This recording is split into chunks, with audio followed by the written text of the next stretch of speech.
세상의 모든 지식 언더스탠딩. 네, 언더스탠딩을 시작하겠습니다. 네. 오늘도 저희는 최선을 다해서 섭외했고요. 네. 여러분들의 감사를 받을 일만 남았다고 생각할 만큼 오늘 자신 있습니다. 네.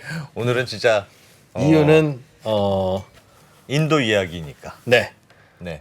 그리고 인도에서도 대단한 분을 또 모셨으니까. 예. 네. We invite Professor Meng from Professor- IIBM, IIMB. IIMB from India. 예. So, 예. 글로벌 언더스탠딩입니다. 예, 네. 인도 이야기, 인도 경제 이야기를 좀 들어볼 거고요. 예. 궁금한 또 인도. 예, 맹현철 교수님 지난주에도 나오셨는데 오늘 한 번 더 이어서 재밌는 인도 경제 이야기. 인도 경제가 뭐 관심들은 많은데. 그래요. 앞으로- 이 인도 경제는 굉장히 브라이트하게 보시는 분들도 있고 예. 그런 거기- 측면도 분명히 있고 거긴 안 된다. 뭐 또 이렇게 야, 근데 말씀하시는 그게 만만치는 않아 하는 분들도 있고. 예. 그래서 두 분 양쪽 얘기가 다 맞겠죠. 뭐 그러나 그래서 하나하나 좀 배워보려고 합니다. 이거 우리가 배우려면 진짜 인도 가야 돼요. 네. 인도 가도 사실은 잘 배우기 어려운 겁니다. 모르죠. 예. 그냥 인도 여행한다고 알겠어요? 그러니까 언더스탠딩을 보는 건 돈 아끼는 일이다. 돈 아끼는 일이다. 정말. 네. 예, 지식이 돈을 벌어주지는 못하지만 지식은 돈을 아껴드린다. 알겠습니다. 네. 네, 인도 명문대 교수님. 계속 자랑하고 싶어. 예. 잠시 후에 바로 모셔보겠습니다. 네. 네. 소개해드리죠? 네. 프로페서 맹. 예. 어서 오십시오. 인도의 명문대 IIBM. MB. IMB. 죄송합니다. IMB. 예. 어서 오십시오. 네, 안녕하세요. 네, IIM 방갈로르의 맹현철입니다. 그렇지. IIM 방갈로르. 네. 그래서 그렇지, 그렇지. B가 뒤에 오는구나. 네, 네. 인도의 MIT라고 불리네. 아니요. 저는 공대가 아니라서 경영대학원만. 죄송합니다. 뭐 하나 맞는 게 없네 오늘. 그러니까 간단하게 네. IIT는 유명하잖아요. 예. 그러니까 T는 테크놀로지거든요. 예. 근데 거기 경영학 버전이 저이고요. M은 매니지먼트. 네네. 네네. 그리고 이제 거기가 20개가 있는데 IIM이 예. 저희가 안타깝게도 이제 요즘에 주로 2등을 하고 있습니다. 제가 온 이후로 2등을 하고 있어요. 원래 1등이었는데. 1등 한 번 했어요. 아. 그러니까 늘 2등 하다가 1등 하고 그 다음에 맹현철 교수님을 오니까 2등. 모시게 했고. 괜찮습니다. 예. 얼추 1등. 네. 지난주 예. 방송 후에 네. 당연히 많은 댓글이 올라왔고. 맞아요. 맹 교수님은 그 댓글 다 보신답니다. 그렇죠? 네. 댓글 보고 가끔 뭐 안 좋은 얘기도 올라오던데. 네. 네, 잘 보고 이제 반영하려고 최대한 노력. 뭐가 마음에 아프셨습니까? 이건 이번 게 아니라 예. 6개월 전 방송인데 네. 인도 한두 번 여행한 사람이 와서 떠들고 있다. 뭐 이런 얘기 있어가지고. 진짜. 그거는 진짜. 저도 뭐 악플에 시달린 히스토리 하면 뭐 우리나라에서 만만치 않지 않습니까? 네. 네. 뭐 한 영상에서 1200개의 악플을 받아본 적도 있는 이 프로인데요. 악플을 받으면요. 네. 가만히 있으시면 안 됩니다. 그럼 어떻게 하면 됩니까? 반드시 그 악플에 싫어요를 누르세요. 그 좋아요 싫어요 있거든요. 그래서 싫어요를 누르시면 좀 속이 풀립니다. 네. 알겠습니다. 네. 뭐 마음에 드는 댓글도 좀 있었다고요. 네. 궁금한 그러니까 댓글은 아니고 실시간으로 달렸대요. 네. 그 방송 친화형 얼굴이다. 야. 근데 아마 저희 집안에서 본 것 같은데 근데 일단 발음과 시선 처리가 방송 친화를 적이지 않아가지고 그래서 개선을 해야죠. 네. 이제 경제 얘기 예. 그럴까요? 예. 네. 네네. 그 지난주에 또 재밌는 기사가 떴습니다. 그러니까 계속 그 국제기구에서 인도의 단기 경제 성장률을 좀 부정적으로 보는 면들 중에 하나가 이제 투자면이거든요. 그러니까 민간 투자가 좀 적지 않니라는 주장들이 좀 있어요. 그럼 뭐 해외의 투자를 말씀하시는 거예요? 인도 아니면 내에서, 인도 내에서? 네, 민간에서 투자하는 그 투자 금액이요.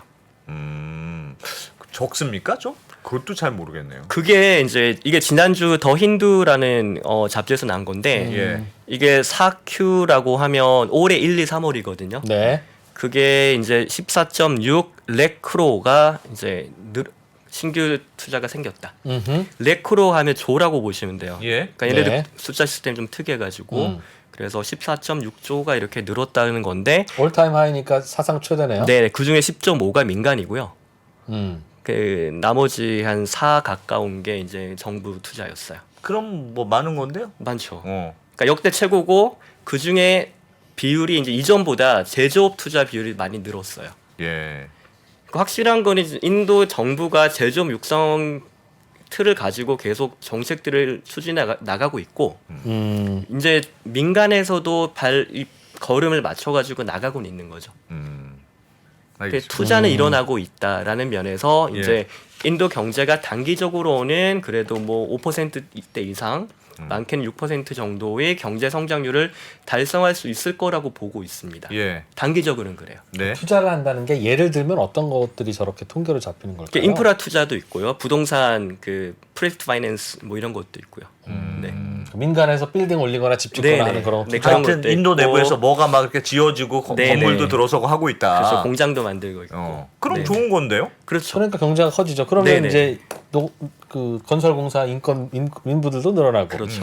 네네. 그렇죠. 그렇게 해가지고 경제가 이제 성장해 나가고 있다라는 예. 거고요. 자, 이렇게 지난주 기사인데 뭐 광고를 하나 하면 네. 제가 이제 그 인도 환타라는 필명을 쓰고 있는 전명 작가랑 같이 올해 1월부터 무료로 인도 뉴스를 정리해서 보내는 서비스를 하고 있어요. 그래서 여기 이메일 주소가 있는데 이제 여기에 신청을 해주시면 예. 어차피 이거는 저희가 올해까지는 무료로 하기로 마음 먹고 나중에는 그 유료로 하실 겁니까? 저희하고 계획이 같으시네요. 저희는 모르겠어요. 유료로 저희도 언젠가는 이 언더스탠딩을 유료로 해서 떼돈을 벌고 말이라 라는 생각을 갖고 있습니다. 사람들을 중독시킨 다음에 일단 저희에서 중독시키는 중입니다. 저희 같은 경우는 일주일에 6시간 이상 작업을 하는데 예. 이 정도 가지고 돈 받기는 좀 그렇고요. 돈을 받으려면 더 양질의 리포트를 만들어야죠. 알겠습니다. 그래서 여기는 무료니까 네. 무료니까 신청을 해주시면 저희가 매주 예. 정리한 인도 뉴스를 보내드리겠습니다. 저는 개인적으로 그 신청해서 받아보고 있는데 재밌습니다. 네. 뭐 무료 뉴스레터라니까 요거는 저희가 그 이 영상에 멍게 올려드릴게요. 네네. 네, 맞아. 댓글에 좀 올려드리겠습니다. 올려주시면 맹 교수님이 굳이 뭐 열심히 메모 안 만드시는. 하셔도 되니까. 알겠습니다. 네. 감사합니다. 그래도 또 그거 보느라고 언더스탠딩 안 보시고 그러면 우리 진짜 유료로 진짜 바꿀 이런 게 겁니다. 없습니다. 예. 자, 이번 주에 핫한 인도 뉴스가 사실 인도 인구가 4월 중으로 중국을 넘어섰다 또는 그런 뉴스 넘어선다 크게 있었죠. 있습니다. 그렇죠. 이게 이제 그 유엔에서 발표한 건데 4월 중으로 인도 인구가 중국을 넘어선다라는 얘기가 있어요. 예. 그렇죠. 그런데 제가 이제 5월에 이제 KBS에서 다큐멘터리를 인도 거를 제작을 하는데 네. 거기에 자문을 해드렸거든요. 네. 거기서 하는 얘기가 한국어로 인도 경제가 왜 성장하는지 뉴스를 검색하면 인구 얘기 말고 다른 구체적인 얘기가 별로 없네요라는 반응을 보이더라고요. 그래서 저도 검색을 해봤어요. 예. 근데 그러니까 인구 얘기 말고 그 다음에 뭐 디지털 인프라, 그 다음에 정부가 이제 뭐 투자 이런 얘기 말고는 일단 기사가 별로 없긴 하더라고요. 예. 그런 면도 있고 그래서 많은 사람들이 이제 인도 경제가 성장을 할 거야 그러면 그렇지 인구가 많지, 그렇죠? 그리고 젊은 인구가 많지, 예. 요 생각을 하잖아요. 예. 예. 그럼 인구가 많으면 왜 좋죠? 뭐가 좋죠? 인구가 빠르게 늘어나면 그렇죠. 인구가 많으면 아니면 빠르게 늘어나면 소비를 또 하니까요. 인구. 아니 GDP라고 하는 게 이제 생산 활동의 결과물이니까 네네. 사람은 태어나면 네. 나무 열매를 따든 물고기를 잡든 뭐 뭐라도 한다. 벽돌을 올리든 뭐라도 하니까 네네. 그게 돈으로 환산되면 GDP가 네네. 되잖아요. 그렇죠. 그러니까 그걸로 네네. 사람 늘어나서 늘어나는 경제 성장이지 뭐라는. 네네. 그래서 이제 생각하겠죠. 두 가지 면이 있죠. 하나는 뭐냐면 생산 면인데 생산이라는 게 생산 투입 곱하기 생산성 하면 이제 생산인 거잖아요. 예. 그러니까 인구가 많다는 거는 노동력이 많다는 거고 이 노동력이 투입이 되니까 생산이 늘어난다는 얘기죠. 예. 그렇죠. 또 다른 하나는 소비 측면이죠. 그러니까 인도는 내수가 굉장히 중요한 시장이니까 인구가 많다는 얘기는 돈을 가진 사람이 많을 가능성이 좀 있고 예. 그렇기 때문에 내수 시장이 크다는 얘기죠. 네. 그래서 인구론에 이제 틀린 얘기는 아닌데 그런데 방금 그 논리가 성립하려면 굉장히 중요한 사실 하나 들어가야 됩니다. 방금 얘기하셨지만 이제 뭘까요? 뭐 이렇게 일자리죠, 고용. 그러니까 사람이 많은데 일거리가 없으면 어떻게 돼요? 그렇지. 그렇죠. 예. 그러니까 사람이 많은데 일거리가 없으면 그 많은 인구가 노동력이 될 수가 없고 그렇죠. 예. 그렇죠? 예. 그럼 일을 안 하면 돈을 못 버니까 예. 그 인도 같은 경우는 복지 시스템이 잘 갖춰져 있지 않잖아요. 예. 그러니까 일을 못 하니까 소득이 없겠죠. 소득이 없으면 인구는 많은데 그게 구매가 아니잖아요. 예. 그렇죠. 그렇죠. 그래서 그 인도 성장의 가장 큰 그 거시적인 얘기인 인구 이게 말이 되려면 고용이 굉장히 중요할 수밖에 없습니다. 예. 고용은 그렇죠. 누군가가 기업을 만들어야 고용이 되죠. 네네. 음. 아니면 방금 말씀하신 대로 열심히 땅을 파도 뭐 네, 자영업도 되니까. 네. 예. 그래서 오늘 이제 고용 얘기를 해보려고 하는 거예요. 인도의 인도의 고용 일자리? 시장. 네네. 좋을 것 같은데요? 안 좋습니까? 매우 좋을 것 같은데 느낌이. 일손 구하기가 어렵다? 어. 아닐 것 같은데요. 아니 그 나무 사람이 너무 인구가 많아서. 그렇게 많은데. 자, 그러면 이제 실업률 자료를 하나 보여드릴게요. 예. 슬라이드를 보여주시면 그 인도 그 고용 데이터는 크게 PLFS라는 게 있고요. 요거는 이제 정부에서 하는 거고 Periodic Labor Force Survey라 그래가지고 정부에서 1년에 한 번씩 하고요. 예. 요거는 약간 실업률이 낮게 나와요. 그러니까 6개월 동안에 너가 취업한 적이 있니? 6개월 동안에 뭐 지난 6개월 동안에 구직 활동한 적이 있니? 예. 요걸로 잡다 보니까 약간의 실업률이 좀 낮게 나오는. 예. 그러니까 정부에 조금 유리하게 나오는 면이 있는데 그래도 이게 가장 그 공신력 있는 데이터고요. 시골 지역 같은 경우는 남성은 3.8%고요. 여성은 2.1% 나옵니다. 그다음에 도시는 5.8하고 7.9가 나와요. 도시는 6.3%가 나와요. 예. 전체는 4.1이고요. 음. 뭐 이렇게 보면 좀 괜찮아 보이긴 하죠. 예. 네. 4% 정도는 네. 뭐 거의 뭐 자연 실업률에 가깝죠. 근데 15세에서 29세를 보면 이제 12.6이 나오고 12가 나옵니다. 근데 저거는 왜 저거는 그럴까요? 15살, 16살, 17살은 일 안 하. 아 실업자로도 안 잡히겠네요. 경제 활동에 의지가 없을 수 있으니까 학교 다니느라고. 근데 인도에서 만 15세 학교 안 다니는 애들이 더 많거든. 거기서부터 이제 취업 전선으로 나와요. 그렇죠. 어. 네. 왜 저런 분들이 더 젊고 일 잘할 것 같은데 왜 안 쓸까요? 네. 그러니까 일 실업률이 좀 더 그다음에 청년 실업률이 문제구나 인도도. 그리고 이 데이터는 굉장히 좀 잘 나온 데이터예요. 예. 저보다 더 심하다는 거죠 현실은. 현실은 정확히 모르겠습니다. 왜냐하면 둘 다 그러니까 그 노동 경제학 하는 분들이 이 두 데이터 신뢰를 다 하는데 예. 한쪽은 조금 인도 경제를 좀 나쁘게 보는 데이터다. 한쪽은 너무 좀 좋게 보는 데이터다. 이런 면이 있고요. 예. 그러니까 차이는 뭐냐면 정부 데이터는 샘플링이 더 잘 돼 있어요. 그래서 그 모집단을 조금 더 잘 대표할 수는 있는데 이게 1년에 한 번 하고요. 예. 그다음에 조사를 6개월 기간 동안에 뭐 경제 활동을 한 적이 있냐 이런 걸로 잡아가거든요. 그 다른 하나는 민간에서 하는 건데 예. 1년에 4번 정도 하고 더 자주 하죠. 더 자주 하는데 요게 이제 샘플링이 모집단을 약간 편향돼 있는 면이 있어요. 그러니까 어떤 거냐면 시골 집에 가서 다 이제 인터뷰를 해야 돼, 서베이를 해야 되잖아요. 예. 근데 시골에도 길이 있잖아요. 그러니까 이 길에 있는 집들은 해요. 근데 길 없는 저 멀리 있는 집들은 잘 못해요. 근데 그 멀리 있는 집들이 네. 오히려 취업 상태예요. 취업 상태에 있다고요? 근데 왜요? 멀리 있는 집들은 농사 짓잖아요. 아 그래서 그러니까 방금 보여드렸듯이 이게 예. 시골 지역이 더 실업률이 낮잖아요. 도시가 예. 높잖아요. 농사는 다들 지으니까. 네. 그러니까 시골에서는 여성들도 실업률이 매우 낮군요. 네네. 그럼 농사 지으러 가는데 물이라도 떠다 주고 있으면 어, 일자리지. 일자리인 어, 거니까. 네네. 어. 그렇기 때문에 이제 그 좀 차이가 나는 부분이 있고요. 예. 그런데 이번에 이게 3주 전에 파이낸셜 타임즈에서 이제 인도 실업률을 가지고 크게 기사화한 적이 있어요.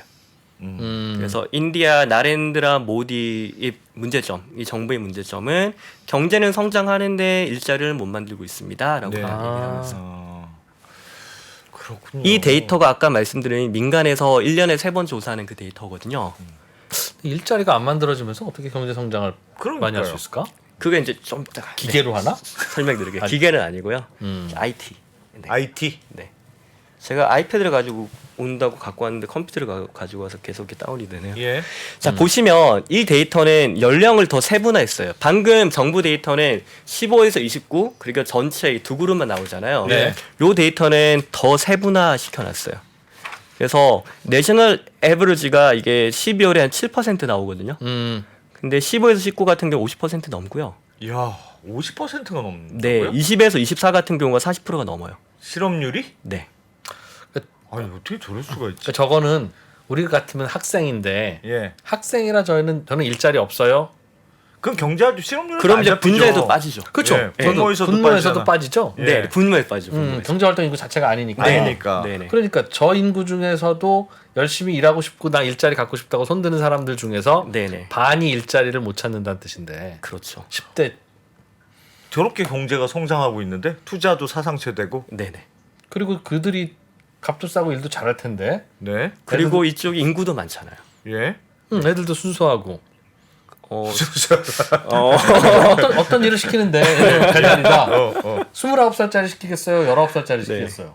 네. 둘 다 손들고 왔어요. 네. 네. 19살짜리 시킵니까? 왜? 순수하니까? 아니 배달 일은 똑같이 잘할 텐데 네. 그 정도 나이면 뭐 어. 체력도 비슷할 테니 뭐. 일단 나이가 어리니까 말도 잘 들을 거고 뭐 하여튼 애가 때가 덜 묻었을 거 아닙니까? 29은 별별 여러 가지 또 많을 거 아니야. 뭐 네. 자, 이게 한 가지 문제인데, 그러니까 인터뷰를 해서 제가 이제 정리를 쭉 저도 이제 보고 좀 읽겠습니다. 19살은 금방 그거 그만두고 봐요. 나갔는데 이거는 동의할 수가 없어. 그래 그럴 수 있겠다. 사실 문제가 뭐냐면 예. 숙련공을 원해서 그래요. 숙련공. 당장 아. 20대 사람. 숙련공이 필요한 잡이 많은가 봐요. 인도는. 일단은 그거는 뭐 어느 나라든 그렇긴 할 텐데. 다음 세션의 얘기인데요. 예. 인도 공교육이 붕괴되어 있습니다. 공기업이 공교육이 붕괴되어 있습니다. 예. 인도는 네. 네. 어. 그러니까 애들이 학교 졸업하는데 글도 못 읽고 산수도 못 하고 이런 애들이 꽤 많은 거예요. 예. 그 대학을 나와도 대학 교육의 일부 엘리트 학교를 제외하면 예. 대학 교육이 굉장히 부실화돼 있어요. 인도는 네. 네. 그래서요? 그래서 젊은 애들한테 일을 가르치면서 시켜야 되는데 예. 가르치기가 힘들다. 싫은 거죠. 예. 그러니까 너 어디서 배워온 사람을 그냥 쓰고 싶다. 아하. 그게 있고요. 두 번째는 뭐냐면 그 젊은 애들 중에 공부 많이 한 애들이 배워온 스킬들은 예. 공장에서 기계 돌리는 게 아니거든요. IT. IT란 말이에요. 예. 근데 IT 잡이 그렇게 많지가 않거든요. 아. 그러면 얘네를 선택하는 거죠. IT 갈 때까지 기다릴까? 예. 아니면 뭐 길에 나가서 노점이라도 할까? 이 선택으로 해서 많은 사람들이 내가 대학 공부까지 했는데 그럼 나는 기다리겠다는 인구가 많은 거죠. 우리나라 대학생들이 많아서 취업률이 많은 그 실업률이 높은 거하고 비슷한 거네요, 약간. 근데 우리는 대학 가는 비율이 70% 정도 되지 않나요? 우리는 되게 많수 정도 예, 됩니다. 거의. 예. 인도는 27% 정도 되거든요. 그런데도 그래요? 네. 그러니까 당장 일을 시키기에 준비 안 된 사람이 많고요. 예. 기업에서는 그들을 가르쳐서 쓸 생각이 별로 없고요. 없고. 그다음에 조금 배워서 나온 애들은 IT 가고 싶어 하는데 IT에선 잡이 그렇게 많지가 않고요. 아니 근데 IT 말고도 뭐 잡이라는 게 식당에서 서빙도 해야 되고 뭐 여러 가지 일이 있잖아요. 수학이 필요 없는 네네. 그런 여러 가지 잡들이 있을 거 아니겠어요. 이 그 많은 인구들을 뭔가 하려면 식당도 있어야 되고 뭐도 있어야 되고 청소하는 사람도 있어야 되고 뭐 할 테니 그런 분들은 또 그런 막 고학력인 근데 분들이 필요 없잖아요. 22살 먹은 시골에서 막 온 애랑 예. 한 27 먹었는데 어. 식당에서 한 3년 서빙한 애랑 누구를 쓰겠어요? 그렇지. 음. 일머리라고 하는 건 필요하잖아요. 그 네, 어떤 일을 네, 하더라도. 네네. 네. 이제 그러다 보니까 이전에 일을 한 경험이 있는 사람들이 이직률은 굉장히 높습니다. 그렇게 됐어. 여기저기 뭐 대안도 네네. 많고. 그러니까 예. 계속 옮겨 다니는 거고요. 예. 새롭게 일자리에 들어가는 젊은이들은 취업이 굉장히 어려워지고 있어요. 그렇겠네요. 그렇군요. 뭐 그건 일자리 자체는 많지 않으니 예. 젊은이보다는 조금 좀 나이 든 경력 사원들을 더 선호한다.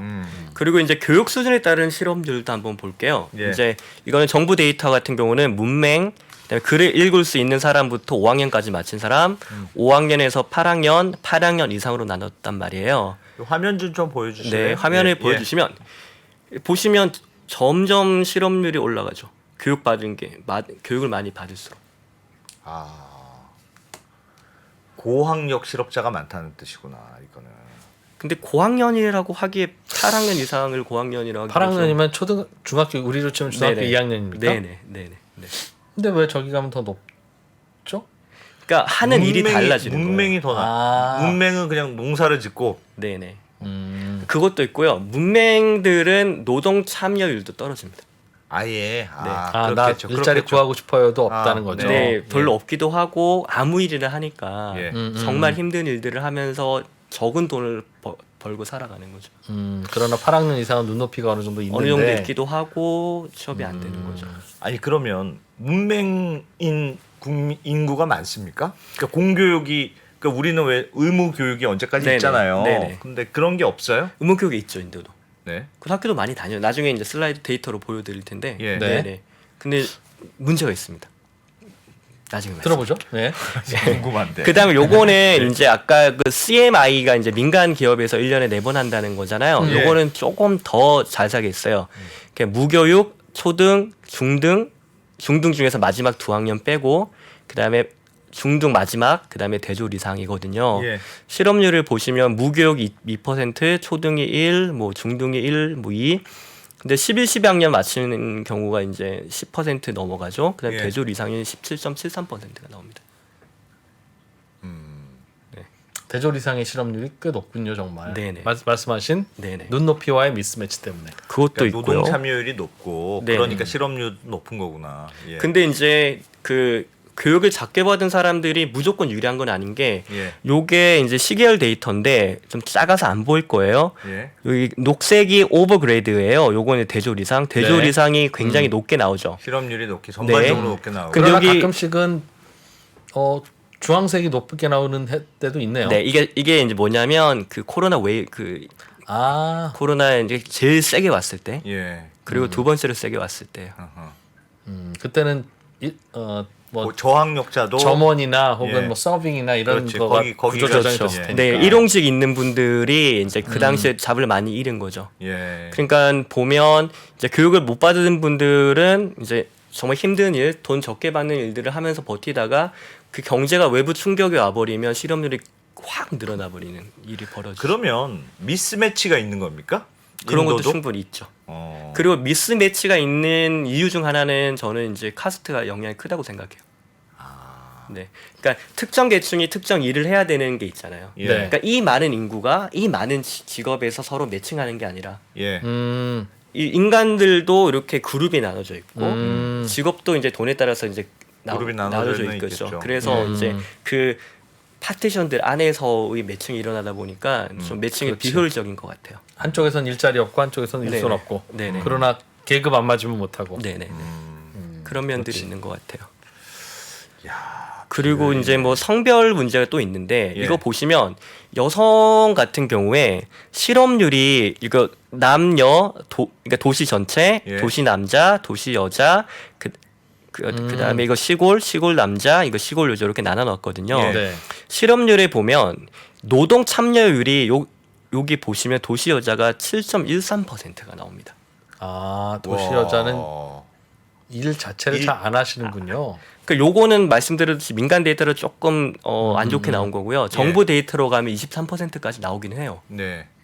이제 그럼에도 불구하고 인도 고용 시장의 가장 큰 문제 중 하나는 뭐냐면 노동 참여율이 굉장히 낮아요. 우리도 그런 고민 하고 있었고 아직도 네네. 하고 있죠. 네네. 아직도 우리나라는 여전히 여성의 경제 활동 참여율은 선진국 대비하면 네네. 낮더라고요. 그러니까 여기는 40% 나오잖아요. 예. 정부 데이터는 60%까지 나오긴 하거든요. 예. 그런데 여기가 낮게 나오는 가장 큰 이유는 여성 때문이거든요. 그러니까 시골에 있는 여성들은 어쨌든 일이 있는데 네네. 도시에 있는 여성들의 일이 없죠. 일이 일자리가 없다. 없다. 네네. 그거는 일자리 여성들이 할 만한 일도 있는데 있는데 안 주죠. 그거는 약간 성평등 그런 게 좀 더 약해서 그렇습니까? 그렇죠. 아. 우리도 남아서 직장 남아 선호 사상 강력하게 있습니다.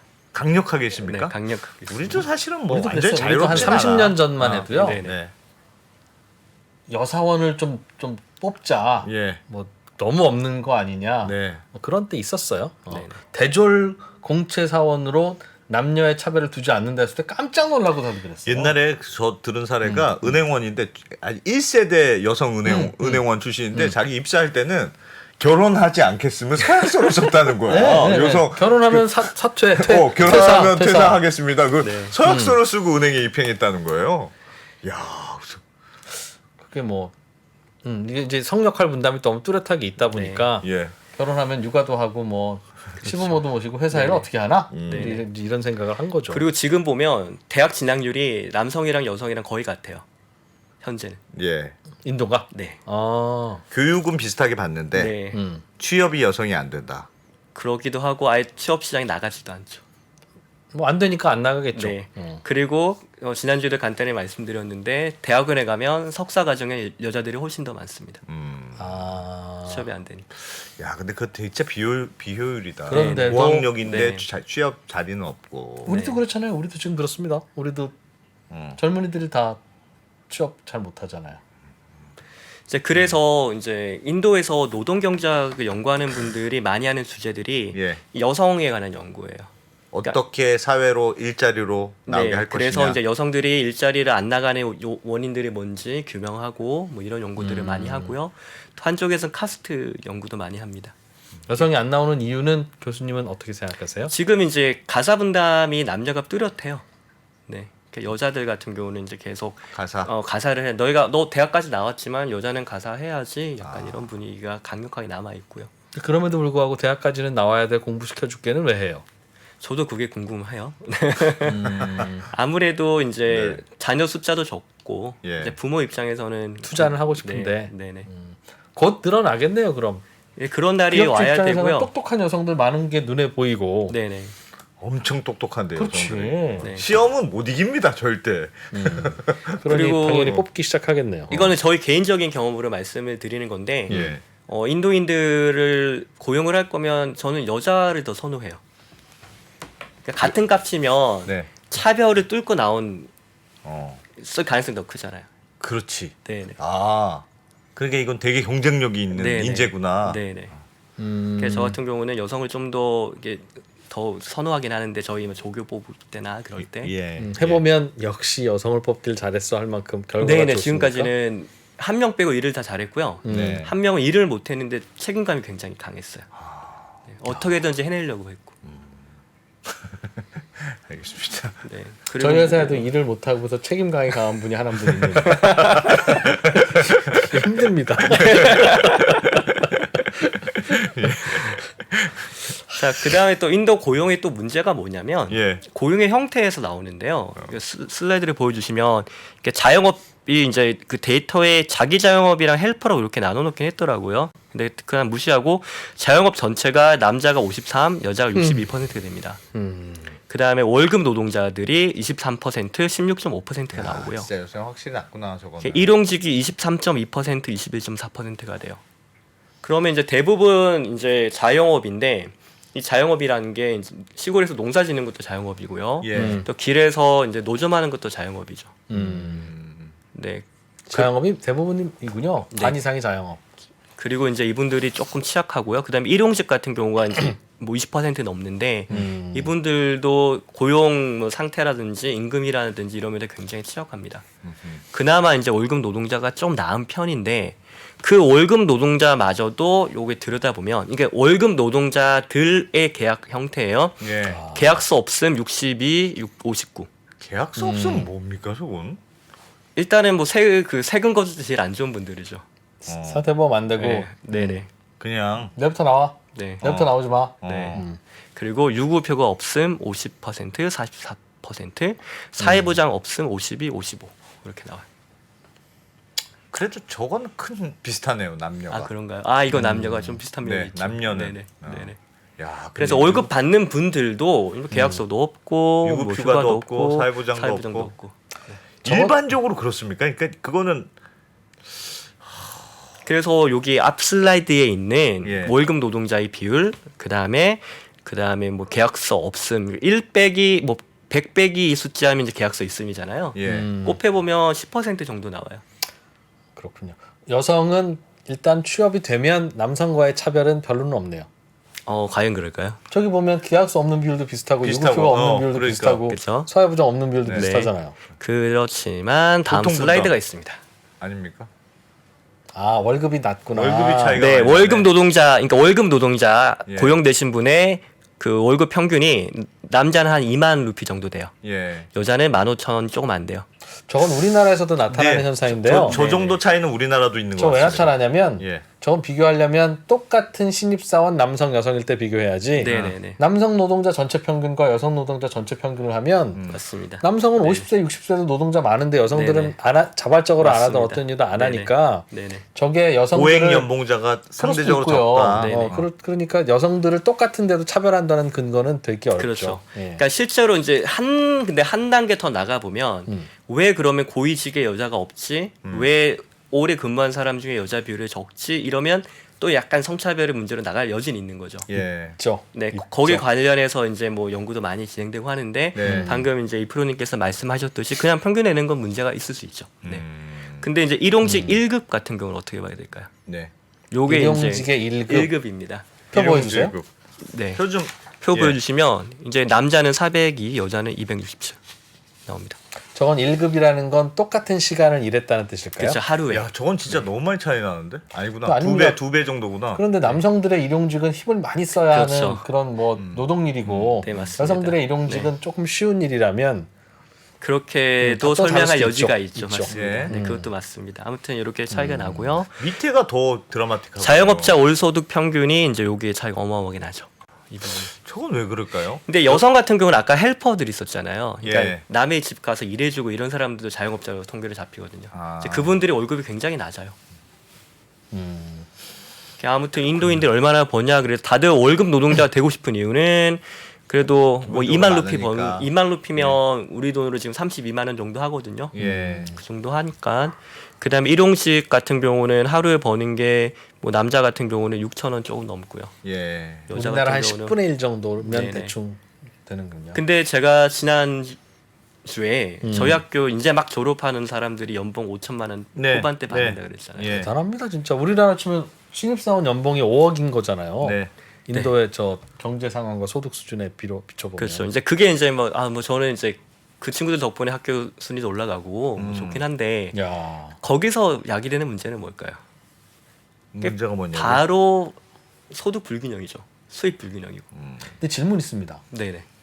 모든 대학만 졸업하면 저렇습니까? 저거 아니잖아요. 그죠? 아까 보여드렸잖아요. 취업도 안 되고. 취업도 안 예, 되고. 예. 예. 그러면 저기서도 데려가서 월급 주는 기업은 있을 텐데 네네. 그 기업의 인사 담당자는 바보라서 누구는 연봉 500만 원만 줘도 대학생들이 널려 있는데 네네. 어떤 대학생을 연봉을 5천만 원을 주고 10배를 뽑는 이유는 네네. 그 친구가 10배 더 일을 잘했구나. 그거는 돈이 아니죠. 돼요? 그건 아니죠. 근데 왜 근데 인도 노동시장에 보면 그러니까 젊고 일을 할 만한 사람들이 되게 적잖아요. 네. 그러니까 아예 노동시장이 양극화돼 있는 거예요. 한쪽에서는 정말 일 잘하는 애들을 뽑고 싶은데 걔네들은 되게 적은 거예요. 예. 아, 네. 그러니까 별개 두 개 시장이 있는 거를 보시면 돼요. 아 똑똑한 졸업생들이 필요한 네네. 네. 우리 돈으로 5천만 원 실제 인도에서는 5억 느낌이 드는 돈을 주더라도 그 친구한테 일 시켜서 인도에서 사업하면 충분히 돈이 되는 뭐 그런 그런 면도 비즈니스 있고요. 하는 기업이 네네. 많은데 그다음에 사실 저희 학교가 학생들이 똑똑하기만 해서 그 돈을 사실 받는 건 아닌 면도 있거든요. 그 무슨 말이죠? 그러니까 네트워크가 되게 중요한 사회인데 아 학교를 통한 네트워크도 굉장히 커요. 아, 그렇죠. 네. 그렇죠. 어쨌든 그 학생 뽑으면 돈값을 하니까 네, 어떻게든지 간에 뭐 학교랑 친해지든지 아니 예. 얘네 뭐 집안에 어떻게 하던지 나는 일을 잘 못하는데 친구들이 일을 잘해서 친구들이 고위직이라 예, 그것도 중요해. 중요해 그것도 중요합니다. 어? 중요해 아주 어. 중요해 아 그래서 다음 얘기가 뭐냐면 예. 요게 어느 도시일 것 같아요? 슬라이드 보여주시면 와, 이게 완전 극명하게 돼 있군요. 야, 저게 뭐냐 진짜 이게 서울도 각도 잘 잡으면 저렇게 나온다는데 네. 홍콩도 잘 잡으면 이렇게 나옵니다. 네. 문바이입니다. 뭄바이 뭄바이. 네, 요런 고층 빌딩들이 있고요. 한편으로는 이 정도만 돼도 좋은 집이에요. 예. 나쁜 집이 아니에요. 음. 네, 이제 뭄바이를 보여주는 건데 이제 뭄바이가 인도의 소득 격차 아니면 그 뭐 재산의 격차를 가장 잘 보여주는 예라고 할 수가 있어요. 자, 그러면 이제 그 다음 단계는 뭐냐면 자산 그러면 불균형. 네, 인도에서 이제 자산 불균형인데 그 상위 1% 그죠? 상위 네. 1%가 전체 자산을 전체 자산의 몇 퍼센트 42.5%를 소유하느냐. 가지고 있습니다. 네. 10%가 74.3%를 가지고 있고요. 이게 점점 심해지죠. 시간으로 보면. 요건 이제 자산이고요. 예. 다음 거는 이제 그거예요. 이것도 자산이고요. 이건 조금 나은 데이터고요. 그 다음 거는 뭐냐면 소득이에요. 소득은 조금 남긴 해요. 예. 20%밖에 안 되니까. 음. 그래서 이제 불균형이 굉장히 심하고요. 불균형이 심한 걸 생각해보면 두 가지 이유가 있는 거죠. 네. 하나는 흔히 1차 분배라 그래가지고 네. 그 월급에서 어마어마하게 차이 나는 게 있죠. 두 번째는 요거를 약간 조정해 줄 수 있는 게 복지 시스템인데 네. 인도는 그게 굉장히 취약하잖아요. 세금도 별로 안 안 걷고 걷고 해주는 도와주는 것도 없고. 네, 각자 도생. 네네. 그러니까 점점점 그 재산의 격차가 벌어지고 있죠. 저건 뭐 웬만한 나라들이 다 그렇고 네네. 경제가 발전할수록 네네. 더 그렇죠. 네네. 근데 이제 인도를 시장으로 바라볼 때 네. 그러면 성장하는 시장이긴 한데 돈 있는 사람들은 계속 있고 없는 사람들은 없는데 평균이 올라가는 상황이다. 네. 그러면 돈을 쓸 사람의 비율이 그렇게 늘어나는 건 아니잖아요. 예. 그러니까 경제가 2배가 늘어났는데 돈 쓸 사람들이 막 늘어나는 건 아닌 거죠. 아무래도 돈 많이 가진 사람들의 한계 소비 상황이 좀 적은 면이 있잖아요. 그렇겠죠. 네네. 인도에서는 도대체 나는 돈은 많은데 이 나라에서는 돈 쓸 데가 없네 정말. 아 정말 네. 그런 부자들이 많을 수 있는. 네네. 그래서 물론 이제 이 불균형 자체가 사회에 불안정하게 만드는 요인이기도 하지만 예. 인도를 시장으로 놓고 볼 때의 또 문제점은 경제 성장하는 것만큼 소비 시장이 그렇게 막 늘어나는 게 아닐 수 있다는 거죠. 경제 성장의 과실이 자꾸 네네. 특정 계층에 몰리게 이미 충분한 쪽으로 꽂히니까. 되면. 네네. 예. 네. 그러게 그게 문제입니다. 그래서 자꾸 기업하기 좋은 나라도 만들고 해야 돈 번 사람이 창업도 하고 또 낼름 말아먹으면 또 그게 결국은 다 노동자들한테 퍼지는 거 아닙니까? 네네. 네. 그리고 또 창업하고 또 말아먹고 네네. 자꾸 그래야 네. 부가 재분배되죠. 전형적인 개발도상국의 그림을 보여주는 것 같네. 빈부격차도 네네네. 있고 보여주죠. 네. 네. 뭔가 배분이 잘 안 되고 있네. 네네. 성장은 하고 네. 있는데. 그다음 배분 문제 하나만 더 보여드리면요. 예. 요게 이제 그 빈곤층 비율이 얼만큼 되냐를 네. 그 지도로 보여주는 건데요. 여기 0.7%가 깨달았는데 여기는 빈곤층이 1%가 안 돼요. 거기가 제일 잘 살아요? 아니요, 그러진 않는데 여기는 공산당이 있습니다. 공산당? 네. 그러니까 주마다 집권당이 다르잖아요. 예. 여기는 전통적으로 공산당이 계속 집권하는 쪽이고. 그럼 지방자치제에 따라서 제도도 네. 다르고 소득 분배 방식도 다르고 네네. 세율도 다르고 그래요. 그러니까 세율 같은 경우는 모디 정부 들어와서 부가가치세는 통일시켰어요. 예. 그러나 각 지방에서는 걷는 게 다 다르다. 뭐 소득세는 좀 다를 수 있고, 쓸 수 있고. 그렇군요. 네. 그렇게 차이가 나요? 보면 이제 여기 마하라슈트라, 텔랑가나, 안드라프리데시, 까르나타카, 타밀나두 이쪽이 이제 흔히 남쪽으로 얘기하는 거고요. 예. 그 강성훈 교수님이 남북 차이에 대해서는 얘기를 하셨는데 여기 이제 보면 이런 식으로 잘 나타나 있죠. 빈곤층만 보더라도. 조금 좀 날카로운데 수준 높은 질문을 하나 드려도 됩니까? 네. 저 그림이 보여주는 저 색깔이 네네. 빈곤층의 비율인데 네네. 저 빈곤층이라고 하는 건 인도 전역에서 똑같은 기준을 적용한 네네. 절대 기준입니까? 아니면 절대 기준으로 이렇게 했을 거예요. 계산을 편의를 해서. 그러면 1년에 뭐 우리나라 돈 개념으로 네. 500만 원도 못 버는 사람의 비율. 뭐 그런 식으로 한 거죠. 네. 그럼 저 공산당이 집권한다는 저기는 극단적으로 기본소득은 약간씩은 강제로 나눠준다는 네네. 뜻이네요. 그다음에 무상교육도 잘 돼 있고 교육 수준도 높아요. 여기가 예. 문해율이 90%가 넘어요. 문맹률이 아마 5% 미만일 거예요. 저 공산당 지역은 네네. 네. 잘하는데. 저기는 왜 빨간색 저기는 왜? 여기가 그 유명한 비하르입니다. 비하르. 예. 그래서 이제 비하르 분들한테 죄송하지만 그러니까 비하하지 마 이럴 때 이제 비하르. 너 비하르 비하지 마. 네. 네. 저기는 왜요? 왜 왜요? 저렇게 여기가 인도에서 제일 가난한 동네예요. 절대 빈곤이 많고 네, 답 안 나오고. 비하르. 네, 굉장히 가난한 지역인데 예. 여기에 불교 성지가 많거든요. 그래서 네. 인도를 불교 성지 방문하기 위해서 가시는 분들이 꽤 많아요. 예. 그분들은 비하르를 가거든요. 그 비하르를 보고 오시면 인도가 이렇게 가난하구나 생각하세요. 그러면 저 빨간 지역에서 초록 지역으로 이사는 왜 안 갑니까? 가난한 분들이. 일단은 그러니까 더 힌두에서 4주 전에 설문조사한 게 있는데 예. 너 취업하려고 다른 동네 갈 의향이 있니? 그랬을 때 의향 있다는 사람이 한 30% 정도로 나왔거든요. 와. 그러니까 일단은 자기 동네 떠나는 것도 좀 싫어하고요. 예. 그 다음에 멀리 가게 되면 언어도 다르고 문화도 좀 다르고 예. 남쪽에서 가장 대장이라 불리는 게 타밀나두인데 네. 타밀나두 주 같은 경우는 거기 있는 공장이 다른 지역 사람을 고용을 하면 이제 바로 이제 노조에서 와 그런 것도 그러지 있고. 마. 완전 남의 나라네 다. 얘기도 하고 그다음에 뭐 언어가 좀 다른 그런 면도 있고요. 외국이군요 사실상 그러니까. 저쪽에서 보면 묶어만 그 놨지. 남북으로 멀리 가게 되면 거의 외국 느낌 나기도 합니다. 야. 많은 것이 사는 거예요. 사람이 사는 지역과 문화의 차이와 예. 언어만 좀 극복하면 뒤집어 말하면 소득이 그냥 늘어난다는 거 아니겠습니까? 그런데도 참 그거를 안 한다는 거잖아요. 네. 그리고 보면 도시 실업률이 높잖아요. 그러면 비하르 시골에서 타밀나두 시골로 오는 사람들이 그렇게 많지 않을 거거든요. 그러니까 다른 지역으로 일하러 가면 보통 도시로 간단 말이에요. 그렇죠, 그래. 도시에서 도시로. 예, 도시로 갔는데 거기서 또 빈민층이 될 수 있잖아요. 예. 그래서 많은 경우에 이제 그 마이그런트 워커 이주 노동자 같은 경우는 뭐 그렇게 멀리 가고 그러진 않아요. 그렇다. 세율도 다르면 부자들도 뜯기는 세금에 다르겠네요. 네, 그죠? 그렇죠. 어디서는 많이 뜯기고. 그래서 이거는 제가 데이터로 확인한 건 아닌데 여기 보면 까르나타카 주가 있단 말이에요. 예. 슬라이드 보여주시면 네, 까르나타카 주가 여기 있잖아요.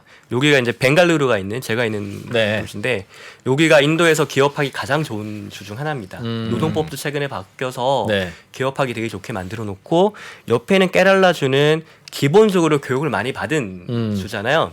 그래서 그런 얘기가 있는 확인 안 했는데 이 주 경계에 까르나타카 쪽에 공장들이 많대요. 아하. 아하, 밑에서는 노동력 네. 공급하고 위에서는 부자들이 사업체 만들고 개성공단이네. 그런 이야기도 있습니다. 야, 이거 제가 데이터로 안 봐서 알겠습니다. 공산주의 괜찮네요. 그러니까 보통은 우리는 빈곤율은 낮고. 공산주의는 평등하지. 네. 왜? 다 가난하니까. 근데 요즘에 여기가 이제 뭐 기업 하긴 좀 안 좋아서 예. 비즈니스가 활발히 일어나진 않는데 음. 이제 그래도 이제 뭐 굶는 사람들은 굉장히 적은 오히려 그럴 수 있죠. 교육도 많이 받고 네. 그런데 저기서 그럼 비싼 세금 내면서 기업하는 사람은 왜 저기서 하냐는 이제 그런 이유인 건데. 그리고 여기가 관광업이 굉장히 발달해 있고요. 그다음에 원래 이 동네가 이제 후추가 유럽으로 나가는 예. 그런 곳이기도 하고요. 후추. 저 동네 떠나면 기업 못하는 업종이군요. 그리고 요 동네 분들이 중동에 많이 나가 있습니다. 그러니까 여기랑 중동이랑 과거부터 무역을 하면서 왕래가 예. 많았거든요. 중동에 있는 분들 중에 이제 이쪽 해안선 라인에 있는 분들이 많고 그 중에서 깨랄라 분들이 좀 많은 걸로 알고 있습니다. 교수님 있는 학교는 어디쯤 있어요 지금? 저는 이제 까르나타카인데 여기 아, 거의 네 여기 경계 주 경계에 가깝게 있어요. 잘 사는 동네 근처에 있네. 초록색 한복판에. 네. 알겠습니다. 이게 한 1분만 쉬었다가 할까요? 그럴까요? 네, 1분만 쉬었다가 교육 얘기로 이제 들어가야 될 것 인도의 같아요. 교육 이야기. 예, 1분. 야, 이제 흥미진진하네. 인도 1분만 쉬었다가 오겠습니다.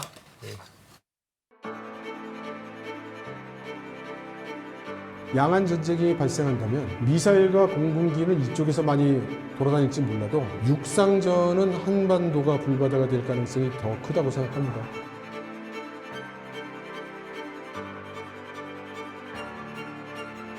미중 관계를 새로운 시각으로 접근해 큰 인기를 끌었던 이철 박사의 강연 달라진 중국, 달라질 중국의 후속편이 책으로 나왔습니다.